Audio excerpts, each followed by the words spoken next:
बंडखोर खासदार आणि पंतप्रधान मोदींच्या भेटीवर उद्धव ठाकरेंची टीका। मोदी विद्यार्थ्यांना भेटत नाहीत, मात्र गद्दारांना भेटतात। शिवसेना पक्ष आणि चिन्हासंदर्भात सुनावणी सुरू असताना गद्दार मोदींना कसे भेटले, ठाकरेंचा हल्लाबोल।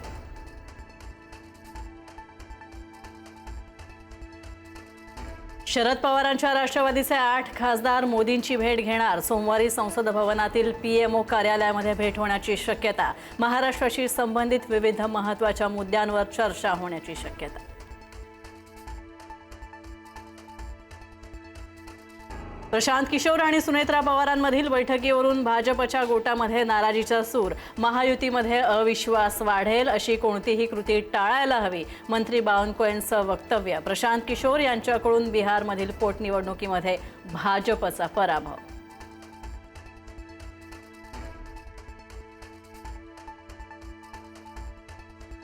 प्रशांत किशोर यांची राजकीय सल्लागार म्हणून नेमणूक नाही, नेमणूक झाली असती तर मला माहिती असती। प्रदेशाध्यक्ष सुनील तटकरेंची माहिती।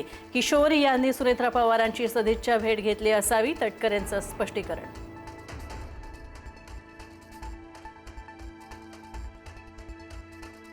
अजितदादांनी दिलेल्या संधीमुळे मोठे झालेले नेते त्यांच्या कुटुंबाला त्रास देत आहेत। राष्ट्रवादीचे नेते उमेश पाटील यांची पोस्ट। तर उमेश पाटील यांनी पोस्टमध्ये नेत्यांचं नाव घेणं टाळलं। रोख नेमका कुणाकडे, यावर चर्चा।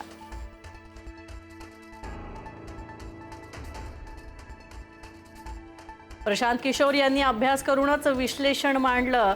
खुर्चीला एवढं चिटकून बसण्याचा हट्ट कशासाठी? राष्ट्रवादीच्या रुपाली ठोंबरे यांचा सुनील तटकरेंवर नाव न घेता निशाणा।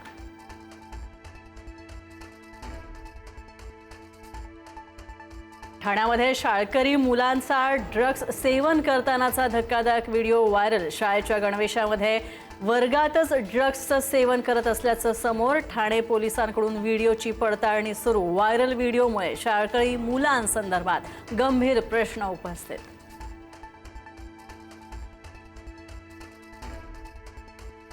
गाई आणि म्हशीच्या दूध विक्री दरामध्ये प्रति लिटर 2 रुपयांची वाढ करण्याचा निर्णय। 11 ऑगस्टपासून दरवाढ लागू होणार। दुग्धजन्य पदार्थांच्या दरात सुद्धा 10% वाढ करण्यावर शिक्कामोर्तब।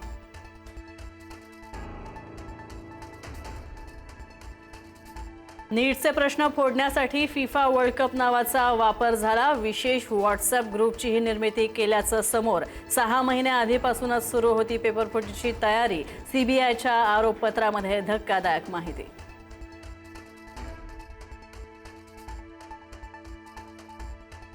मेरठमध्ये कावड यात्रेतील शिवभक्तांचं जोरदार स्वागत। मुख्यमंत्री योगी आदित्यनाथ यांच्याकडून शिवभक्तांवर पुष्पवृष्टी। यात्रेनिमित्त मेरठमध्ये कडक सुरक्षा व्यवस्था।